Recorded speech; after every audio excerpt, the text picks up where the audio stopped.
Le président de la République est à Yamoussoukro, la capitale administrative ivoirienne. Le chef de l'État rend une visite de courtoisie à l'ancien président du Burkina Faso, Blaise Compaoré.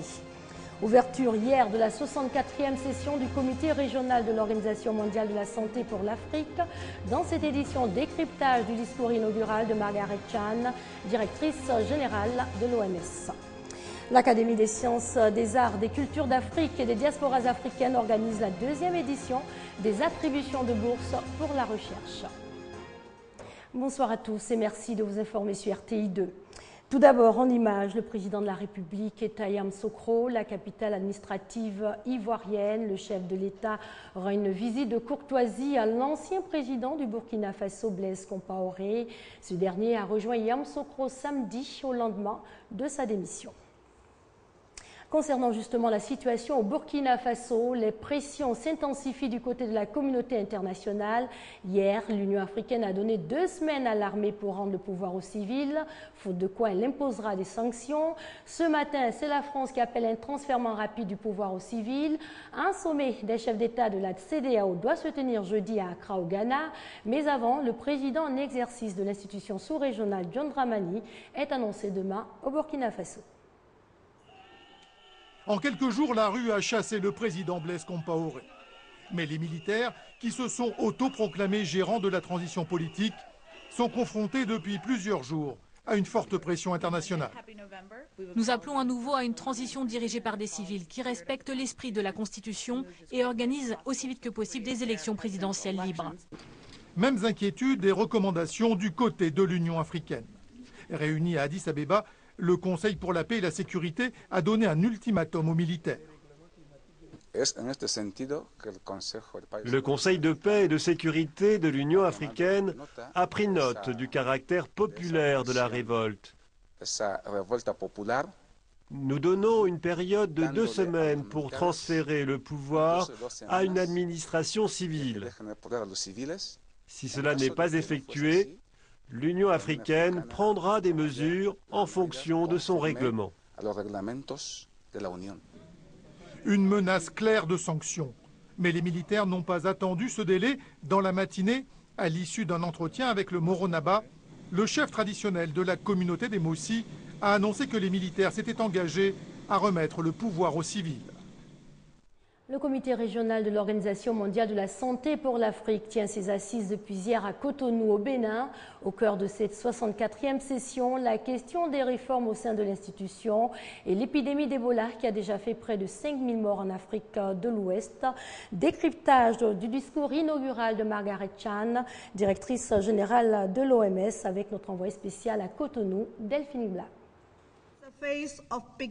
Elle s'est exprimée en anglais, mais son message a été très apprécié par l'Assemblée. Le docteur Margaret Chan, directeur général de l'OMS, a expliqué que l'OMS continue de revendiquer 2 arguments de santé publique soulevés il y a des décennies et auxquels le monde entier est actuellement en train d'assister en Afrique de l'Ouest.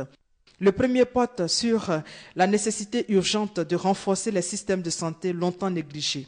Les systèmes de santé faibles ont rendu les sociétés vulnérables et facilité la propagation de la maladie à virus Ebola. Sans infrastructure de santé publique de base, aucun pays n'est stable, aucune société n'est en sécurité, a noté le docteur Chan. Le second argument de santé publique que l'OMS a toujours eu du mal à mettre en évidence concerne le vaccin et les traitements contre Ebola qui sont inexistants de façon flagrante 40 années après l'apparition de la maladie à virus Ebola.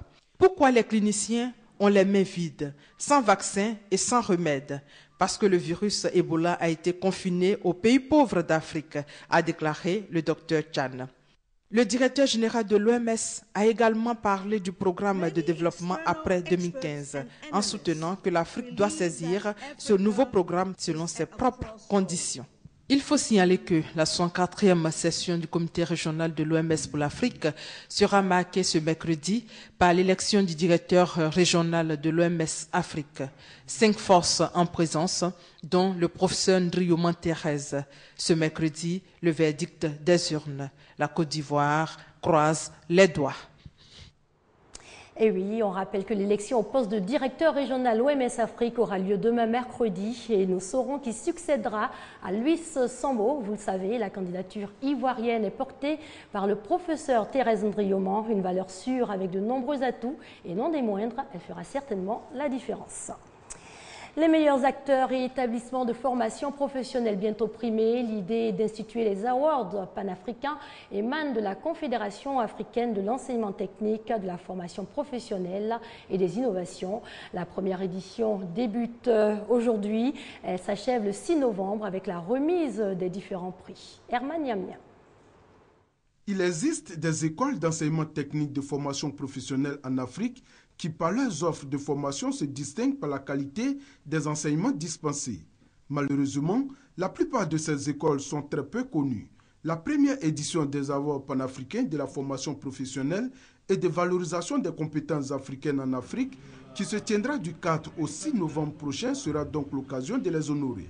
Nous voulons faire la promotion de la formation professionnelle, l'enseignement technique et les innovations. Nous voulons célébrer les talents, les compétences africaines en Afrique et nous voulons donner une autre image de ce secteur de formation et d'activité. Dans le cadre de la coopération sud-sud, faire en sorte qu'il y ait des relations de jumelage entre les écoles africaines d'abord, avant d'aller vers... Parce que nous parlons beaucoup de mobilité en Europe. La cérémonie officielle de remise des trophées et diplômes d'honneur aura lieu le 6 novembre. Parmi les lauréats et récipiendaires seront primés des autorités et personnalités nationales et étrangères, des responsables d'entreprises, d'institutions et organismes de coopération internationale, des fondateurs et chefs d'établissement. Selon les initiateurs, cette cérémonie sera aussi le lieu d'échanger sur la problématique de la formation et emploi au cours d'un séminaire. L'Académie des sciences, des arts, des cultures d'Afrique et des diasporas africaines remet le couvert. La commission d'attribution des prix de cette société savante va encore attribuer des bourses pour soutenir la recherche. Ce 18 novembre, les 2 chercheurs retenus après un appel à candidature vont pouvoir bénéficier de bourses leur permettant de faire aboutir leurs travaux de recherche. Franck Kouadio. L'Académie des sciences, des arts, des cultures d'Afrique et des diasporas africaines ASCAD veut soutenir la recherche. La méthode est précise. Elle vise l'octroi de bourses aux jeunes chercheurs titulaires au minimum d'un doctorat 3e cycle et âgés de 35 ans au plus. Cette activité est à sa 2e édition. Il s'agit de l'attribution de bourses de recherche aux lauréats d'un appel à candidature organisé le 15 mai dernier. Il s'agit des bourses de recherche. Bourses pour aider les chercheurs à faire avancer leur programme de recherche. La bourse ne couvre pas parfaitement, entièrement la demande des candidats, mais c'est une aide que l'ASCAD apporte à chacun des chercheurs pour leur permettre d'avancer dans leur programme de recherche. Date choisie pour l'activité le 18 novembre prochain. La commission d'attribution de bourses a eu à statuer sur 13 dossiers. 2 chercheurs bénéficieront de la bourse ASCAD.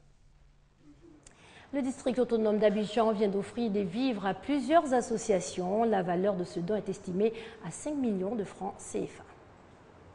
Du riz, des pâtes alimentaires, du lait et de l'eau minérale. Témoignage de la générosité du gouverneur du district autonome d'Abidjan, Robert Begré-Mambé, à l'endroit des institutions sociales de la ville d'Abidjan. Aujourd'hui, nous sommes là pour cette cérémonie de remise de dons, pour que vous puissiez mieux travailler pour nous, pour vous-même et pour nos enfants.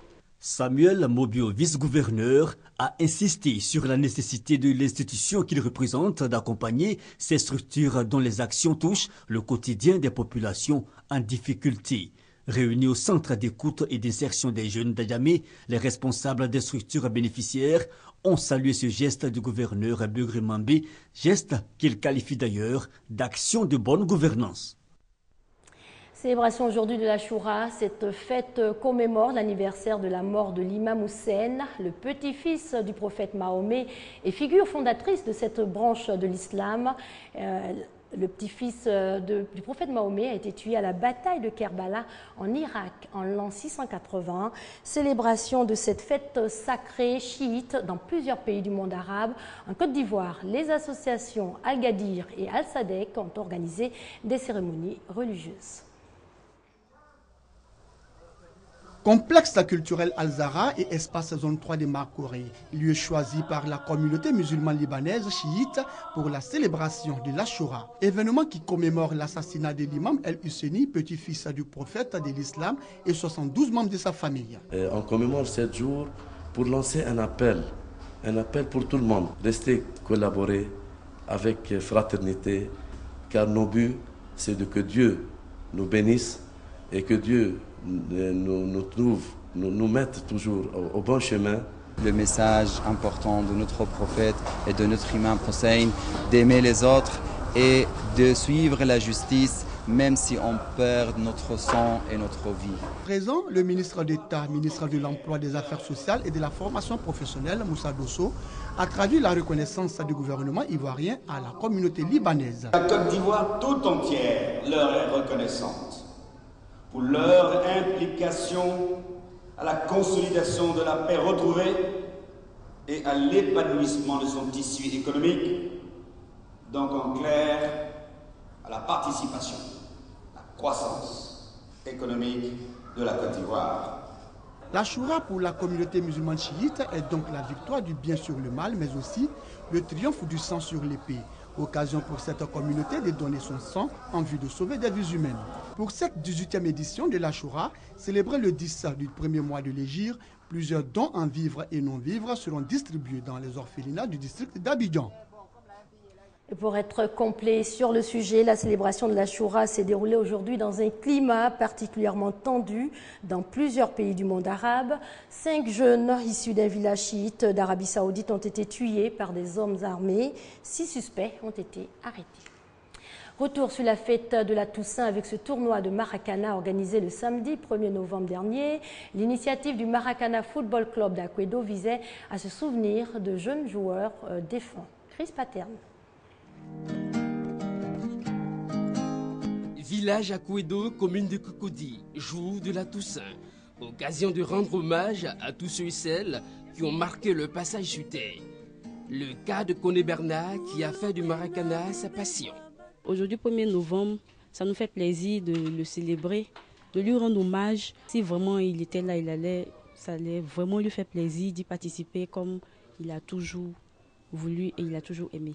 Félicité, Nicaise, Bernardo et Raël ont retrouvé ce samedi matin enfants et veuves de famille de Maracaniers à l'initiative du Maracana Football Club d'Akwédo. En plus du Maracana, le Marca voudrait faire de la solidarité, du soutien aux veuves et aux orphelins de nos frères trop tôt disparus.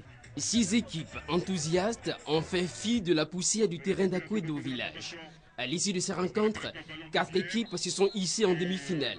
À ce stade, les équipes de RMC et de MAFCA se sont respectivement inclinées devant les équipes du Conseil Café Cacao et de C2A. Place donc à la finale. D'entrée de jeu, ce sont les poulains du coach Bugriago du Conseil Café Cacao en maillot vert fluo qui ouvrent le score.